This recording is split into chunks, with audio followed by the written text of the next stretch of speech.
Hello friends, नमस्कार। स्वागत है इस नई वीडियो में। बात करने वाले हैं यूपीएससी एनडीए सेकेंड एग्जामिनेशन 2021 के बारे में।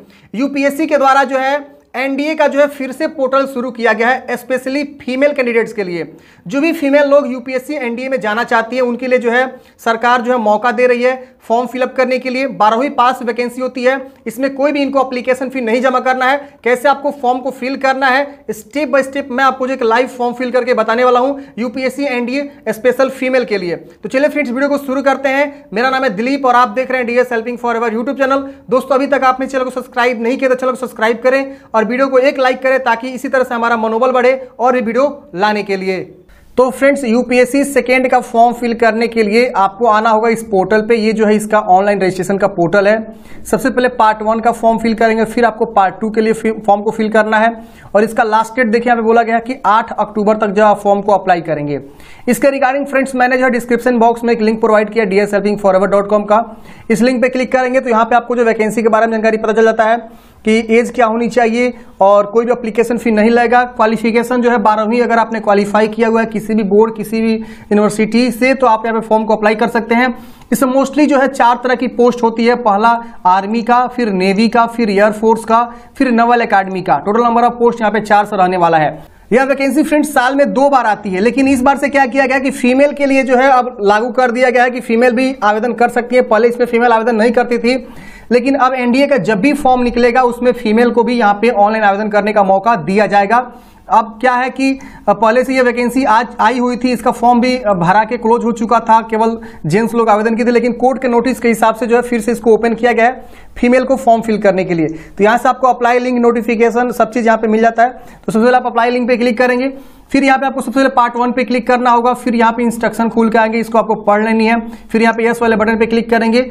अब ये बोला कि only women candidates are eligible to apply, okay कर देंगे। फिर यहाँ पे आपको जो है पार्ट 1 के लिए फॉर्म खुल जाता है। सबसे पहले यहाँ पे अपना नाम लिखेंगे, जो भी आपका नाम है अच्छे से लिखेंगे। मैट्रिक के जो सर्टिफिकेट होता है प्रमाण पत्र उसके हिसाब से। फिर यहाँ पे डेट ऑफ बर्थ, फिर यहाँ पे फादर्स नेम, फिर यहाँ पे मदर्स नेम, फिर यहाँ पे आपको नेशनलिटी चूज करना है। फिर यहाँ पे अनमैरिड ही रहेगा, अनमैरिड वुमेन ही यहाँ पे फॉर्म को अप्लाई कर सकती है। फिर पूछ रहा है समुदाय, अगर आप जो है जनरल, ओबीसी, एससी किससे आते हैं इसमें से जो भी आपका कैटेगरी इसको चूज करेंगे। अगर मान लीजिए एससी चूज करते हैं तो एससी का सर्टिफिकेट आपके पास होनी चाहिए, कैटेगरी सर्टिफिकेट, जाति प्रमाण पत्र, उसका नंबर यहाँ लिखेंगे किसके द्वारा इशू किया गया है, जैसे सर्कल ऑफिसर या रेवेन्यू ऑफिसर या एसडीएम या डीएम। फिर यहाँ पे आपको जो है कब इशू किया गया है, डेट यहाँ बताएंगे। फिर पूछ रहा है क्या आप मिनोरिटी से आते हैं, अगर आते हैं तो यस करेंगे और नहीं आते हैं तो नो करेंगे, ठीक है ना। तो आप अपने कैटेगरी के हिसाब से देख लेंगे किसमें जो है कैटेगरी सर्टिफिकेट मांगा गया है। अगर आप ओबीसी चूज करेंगे तो क्रीमी नॉन क्रीमी की जानकारी पूछेगी, ठीक है ना। अगर बताएंगे यहाँ पे आपको नो करना होगा, उस हिसाब से यहाँ पे जो आपको सर्टिफिकेट भी जानकारी भरना होगा। जनरल अगर कोई बंदा है तो जनरल चूज करेगा तो उनको सर्टिफिकेट यहाँ पे देने की आवश्यकता नहीं है। अब यहाँ पे फ्रेंड्स आपको जो अपना एजुकेशनल क्वालिफिकेशन को चूज करना है, यहीं पे समझने वाली बात है। यहाँ से आपको 4 ऑप्शंस मिलेंगे, ठीक है। अब इसका डिटेल्स चेक करने के लिए आप डिटेल्स वाले पे क्लिक करेंगे, इस तरह से जो एक विंडो खुलेगा और यहाँ पे देखिए पहला ऑप्शन कौन चूज करेगा, तो जो लोग 12वीं क्लास क्वालिफाई है, जिनके सब्जेक्ट जो है फिजिक्स केमिस्ट्री मैथ नहीं है, नॉट हैविंग, देखिए लिखे not having physics chemistry math, वो पहला वाला ऑप्शन चूज करें। मतलब जो आर्ट्स वाले होते हैं, जो लोग फिजिक्स केमिस्ट्री मैथ नहीं पढ़े हैं 12वीं क्लास में, वो यहाँ पहला वाला ऑप्शन चूज करेंगे। दूसरा ऑप्शन कौन चूज करेगा, तो दूसरा ऑप्शन बोला गया है कि अगर वो बंदा 12वीं क्लास पास है और फिजिक्स केमिस्ट्री मैथ के साथ जो है पढ़ाई किया हुआ है तो दूसरा वाला ऑप्शन जो है चूज करेगा। उसके से तीसरा ऑप्शन में बोल रहा है कि अगर आप जो है अपीयरिंग है तो आप यहाँ पे तीसरा वाला ऑप्शन चूज करेंगे, लेकिन बोला गया कि फिजिक्स केमिस्ट्री मैथ अगर आप नहीं है तो तीसरा वाला ऑप्शन चूज करेंगे। वही चौथा वाला में अगर साइंस है, अपीयरिंग है, तो आप यहाँ पे फिजिक्स केमिस्ट्री मैथ वाले जो है यहाँ पे चौथा वाला ऑप्शन चूज करेंगे। तो चूज करने के लिए पहला इस तरह से क्लिक करेंगे तो पहला इस तरह से आ जाएगा। फिर यहाँ पे अपना पूरा एड्रेस लिखेंगे, जो भी आपका एड्रेस है, विलेज, उसके वजह से नीचे में अपना पोस्ट लिखेंगे। फिर यहाँ पे अपना जो है थाना लिखेंगे, जो भी आपका आधार कार्ड के अनुसार जो एड्रेस होता है। फिर यहाँ पे अपना राज्य का नाम चूज करें, कौन से राज्य से बिलोंग करते हैं। ऑल इंडिया वैकेंसी है फ्रेंड्स। फिर उस राज्य के अनुसार डिस्ट्रिक्ट है, डिस्ट्रिक्ट चूज करेंगे। एरिया का पिन कोड क्या है, पिन कोड लिखेंगे।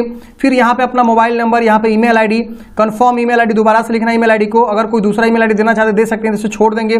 फिर यहाँ पे आपको कंटिन्यू वाले बटन पे क्लिक करना है। जैसे ही कंटिन्यू पे क्लिक करेंगे यहाँ पे आपको जो एक आइडेंटिटी टाइप को चूज करना है, मतलब ये कि एक आप जो है आधार कार्ड या ड्राइविंग लाइसेंस या पैन कार्ड, इसमें से कोई भी आपके पास आईडी कार्ड उसको चूज करेंगे और वहाँ के पहचान संख्या को यहाँ लिख देंगे। फिर यहाँ पे दोबारा से आपको उसी पहचान संख्या को लिख देंगे। अगर आप आधार कार्ड चूज करेंगे आधार संख्या लिखेंगे, अगर आप वोटर आईडी कार्ड चूज करेंगे वोटर आईडी कार्ड संख्या लिखेंगे। जो आप आईडी चूज करेंगे उस आईडी संख्या को यहाँ पे क्या करना है, लिख देना है दोनों में। फिर यहाँ पे आपको जो है पोस्ट को प्रेफरेंस करना है कि अगर आप यहाँ पे सिलेक्शन होता है तो पहला प्रेफरेंस आप जो है किस में जाना चाहते हैं, आर्मी में, नौसेना, वायुसेना या नवल एकेडमी जो होता है।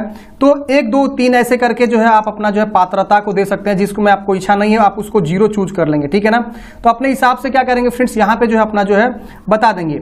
उसके देखिए अगर आप साइंस से पढ़ाई किए हुए हैं तो आपको यहाँ पे जो है ऑप्शन चूज करने का आएगा, मतलब अगर फिजिक्स केमिस्ट्री मैथ से आवेदन कर रहे हैं तो आपको यहाँ पे जो प्रेफरेंस चूज करने का आएगा नवल एकेडमी, एयरफोर्स, नेवी।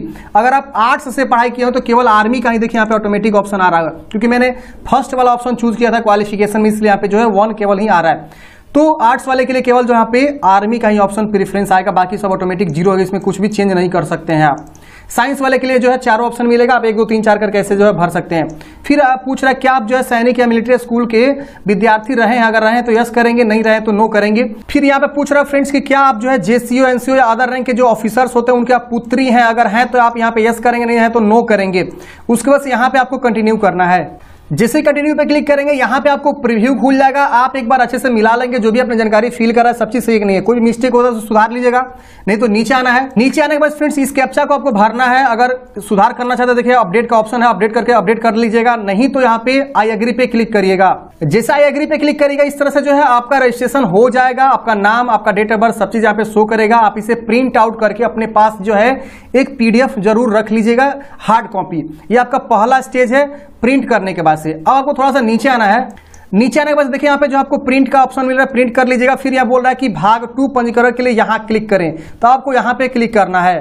तो चलिए फ्रेंड्स भाग 2 वाले पे क्लिक करते हैं। जैसे आप इस पे क्लिक करेंगे इस तरह से जो एक पॉपअप नया विंडो खुलेगा और यहाँ पे आपको जो रजिस्ट्रेशन नंबर, अपना डेट ऑफ बर्थ की चॉइस करेंगे, रजिस्ट्रेशन करते वक्त जो जानकारी दिए थे। फिर यहाँ पे आपको कैप्चा भरना है और सबमिट करना है। जैसे सबमिट पे क्लिक करेंगे आप जो लॉगिन हो जाएंगे। यहाँ पे आपको जो अपना स्कैन फोटोग्राफ लगाना है, फिर यहाँ पे आपको सिग्नेचर लगाना है। यहाँ पे आपको जो आइडेंटिटी कार्ड को अपलोड करना है। जो आप आधार कार्ड चूज किए थे तो आधार कार्ड, अगर आप पैन कार्ड चूज किए थे तो पैन कार्ड, तो जो आप आईडी चूज किए थे स्टार्टिंग में रजिस्ट्रेशन करते वक्त वो आईडी प्रूफ यहाँ पे आपको अपलोड करनी है। और सबका जानकारी बताया गया है। यहाँ पे आप क्लिक पे क्लिक करेंगे तो यहाँ पे आपको पता चल जाएगा कि किस साइज में आपको जो है बताया गया है अपलोड करने के लिए। तो आप यहाँ पे देख लेंगे, ठीक है ना। 20 KB से कम नहीं होनी चाहिए और 300 KB से अधिक नहीं होनी चाहिए, इसके बीच में होनी चाहिए। ये जानकारी यहाँ बताया गया है। तो आप इस इंस्ट्रक्शन को पढ़ के जो है सबका अलग अलग इंस्ट्रक्शन है फोटो सिग्नेचर अपलोड करने का, आप देख लीजिएगा। उसके हिसाब से जो है आप यहाँ पे अपलोड करिएगा। आप सबको चूज कर लेंगे। चूज करने के बाद यहाँ पे अपलोड इमेज पे क्लिक करेंगे तो आपका जो है डिटेल्स यहाँ पे अपलोड हो जाएगा। फिर यहाँ पे देखिए इंस्ट्रक्शन बताया गया कि फोटो किस तरह का होना चाहिए और किस तरह का नहीं होना चाहिए। देखिए ये वाला जो सेक्शन है एक्सेप्टेबल है, इस तरह का एक्सेप्टेबल है सिग्नेचर, इस तरह का एक्सेप्टेबल नहीं है। तो इस तरह का आप लगाएगा तो आपका फॉर्म रिजेक्ट हो जाएगा। फिर यहाँ पे आपको जो है अपलोड होने के बाद से अगला स्टेप आ जाएगा। तो चलिए यहाँ पे फोटो को अपलोड करते हैं। तो फ्रेंड्स मैंने यहाँ पे फोटो, सिग्नेचर और जो है आधार कार्ड को यहाँ पे अपलोड कर लिया है। मैं आपको दिखाना चाहूंगा कि मैं जो है किस साइज में यहाँ पे अपलोड किया ताकि आप लोग भी आसानी से अपलोड कर सकें। काफी लोग यहाँ पे जो है फोटो सिग्नेचर ही अपलोड करने में दिक्कत होती है यूपीएससी का फॉर्म फिल करते वक्त। देखिए मेरा फोटो है, मैं इसका प्रॉपर्टीज दिखाता हूँ आप लोग को। इसका प्रॉपर्टीज देखा जाए तो देखिए यहाँ पे जो है लगभग 40 KB का है। डिटेल्स पे क्लिक करते हैं तो यहाँ पे देखिए पिक्सल के बारे में बात कर रहे हैं। पिक्सल है 398 बाई 512 पिक्सल में आप रखिएगा तो आसानी से जो अपलोड हो जाएगा। वही सिग्नेचर की बात करें तो सिग्नेचर देखिए यहाँ पे जो है लगभग है 30 KB का। और इसका डिटेल्स पे क्लिक करते हैं तो यहाँ पे देखिए 850 बाई 596 जो है डायमेंशन पिक्सल में है, तो आसानी से अपलोड हो गया है। वही अगर आधार कार्ड की बात करें तो इसका प्रॉपर्टीज दिखाते हैं। तो आधार कार्ड का देखिए ये है, इसका जो है 90 KB का है आधार कार्ड। और डिटेल्स की बात करें तो यहाँ पे देखिए जो है 796 बाई 864 पिक्सल का है। तो इसी पिक्सल में आप क्या करेंगे, सबको जो है अपलोड करेंगे। और ध्यान रहे जो आधार कार्ड आप अपलोड करेंगे आइडेंटिटी टाइप वो जो है पीडीएफ में होनी चाहिए। तो पीडीएफ साइज इसको कन्वर्ट कर लेंगे। तो मैंने इसे कन्वर्ट किया हुआ तो ये 42 KB का पीडीएफ में हुआ है, ठीक है ना। तो दोनों का मैंने तीनों को अपलोड कर लिया। अब यहाँ करते हैं कंटिन्यू। कंटिन्यू पे क्लिक करते ही ये आगे प्रोसेस हो जाएगा। अब आपको यहाँ पे जो है ये देखिए पूछ रहा है कि confirm that you are women, आपको यस करना है। फिर यहाँ पे पूछ रहा है कि आइडेंटिटी कार्ड नंबर जो आपने स्टार्टिंग में चूज किया था, आधार कार्ड चूज किया तो आधार कार्ड की नंबर दोबारा से लिखेंगे, जो भी आपने चूज किया तो नंबर यहाँ पे दोबारा से लिखेंगे। फिर यहाँ पे आपको एग्जाम सेंटर की चॉइस करनी है कि आप जो एग्जाम कहाँ देना प्रेफर करेंगे। फिर यहाँ पे आपको डिक्लेयर करना है और यहाँ पे ग्रीन वाले पे क्लिक करना है। जैसे आप इस ग्रीन वाले पे क्लिक करेंगे आपका फॉर्म जो यहाँ पे आप सबमिट हो जाएगा, इसके आगे कोई भी प्रोसेस नहीं है। देखिए यहाँ पे फाइनली सबमिट हो चुका है, you have successfully submitted your application. अब आपको यहाँ पे प्रिंट एप्लीकेशन पे क्लिक करना है। अब जैसे आप इस पे क्लिक करेंगे इस तरह से जो है आपको फिर से खुलेगा और यहाँ पे अपना registration ID, date of birth, captcha भर के सबमिट करके जो है प्रिंट आउट निकालेंगे। इस तरह से फ्रेंड्स आपको जो फॉर्म को अप्लाई करना है। उम्मीद करता हूँ फ्रेंड्स आपको वीडियो अच्छा लगा। वीडियो अच्छा लगा तो वीडियो को लाइक करिए, अपने दोस्तों में शेयर करिए। मिलते हैं नेक्स्ट वीडियो में, हमें दीजिए जाता है और देखते रहिए DSLB forever. Thank you for watching. जय हिंद।